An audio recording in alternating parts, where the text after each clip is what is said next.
start with a top story. It's called reparations.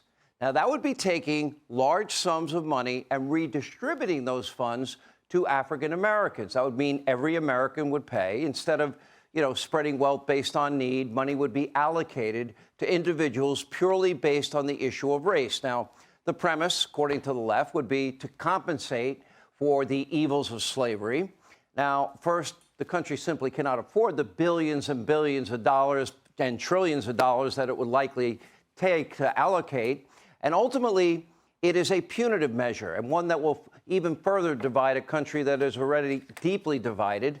Those who support reparations believe that America is an evil country filled to the brim with generations of bad people. And while no intelligent person, let me be clear, denies the evils of slavery, it would be a great injustice to ignore all the progress this country has made on racial issues and other issues, which is the beauty of our great Constitution. It has provided all of us a roadmap that we can right wrongs and correct injustices.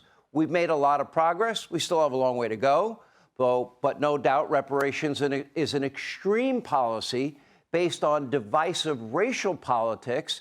And if you think that it is a far-fetched pipe dream, you better think again, because common sense in America is now becoming a thing in the past. Common sense, I could say, for maybe half the country is pretty much dead.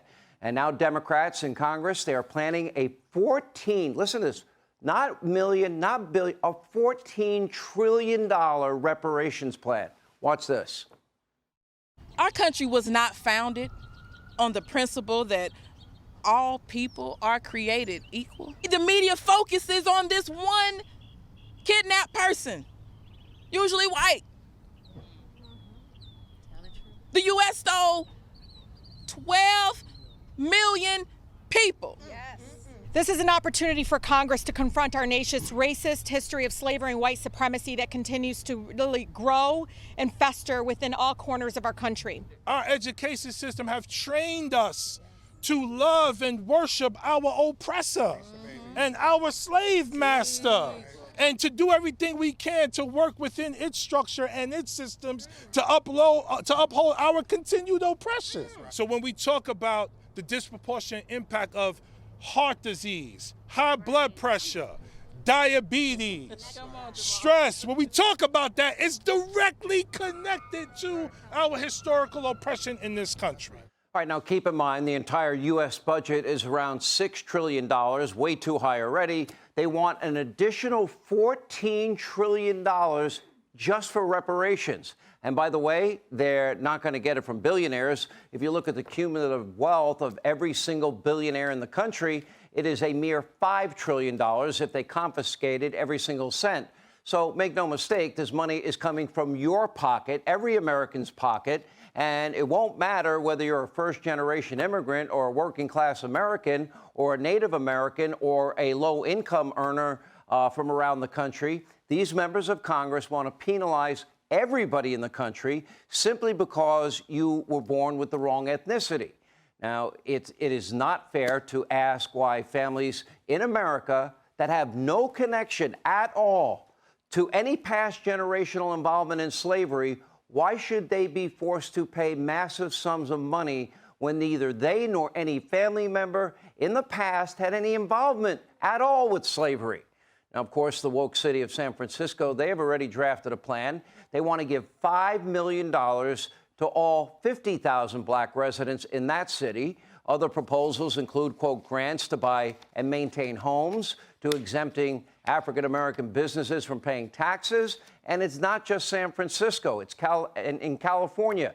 Now you've got New York and New Jersey and Illinois. They're all developing similar plans, and this might soon become a reality. According to the Democratic Party, it is the least the evil American taxpayers can do.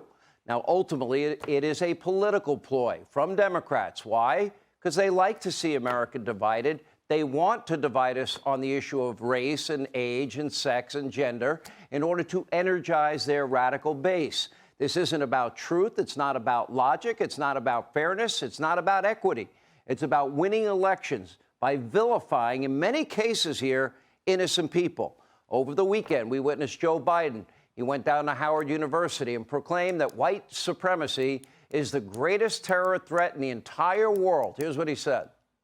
Stand up against the poison of white supremacy, as I did my inaugural address, to single out as the most dangerous terrorist threat to our homeland is white supremacy.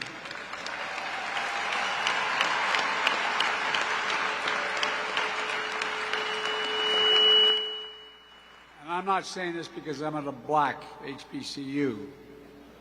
I say it wherever I go.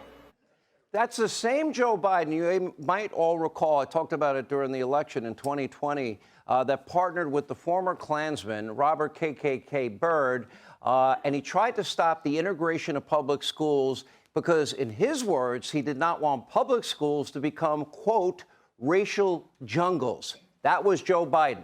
So maybe he could pay the reparations. Now, it's not ISIS as the biggest threat. It's not al-Qaeda. It's not gang members in Chicago shooting dozens of innocent African-American citizens every weekend. According to Joe and most Democrats, the ambiguous threat of white supremacy is the most dire crisis of our time. Now, no doubt about it, white supremacy is evil. Most Americans see it as evil, and most Americans believe it has no place in America. But Democrats now are magnifying this for political gain. Most Americans see white supremacy as ignorant and evil, and in turn, they are ignoring real problems. Look at the decades of Democratic rule in places like Baltimore, Philadelphia, Chicago, New York. The quality of life for many is abysmal.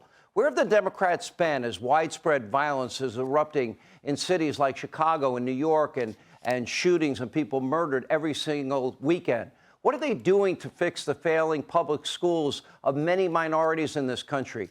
I'll take the city of Baltimore, for example. 23 city schools and not one single student proficient in math. Not one. We have failed these children, many minority children, and they don't lift a finger to help fix the system. The Democrats don't seem to care so long as they are winning elections, keeping power. And for the left, that's all that matters.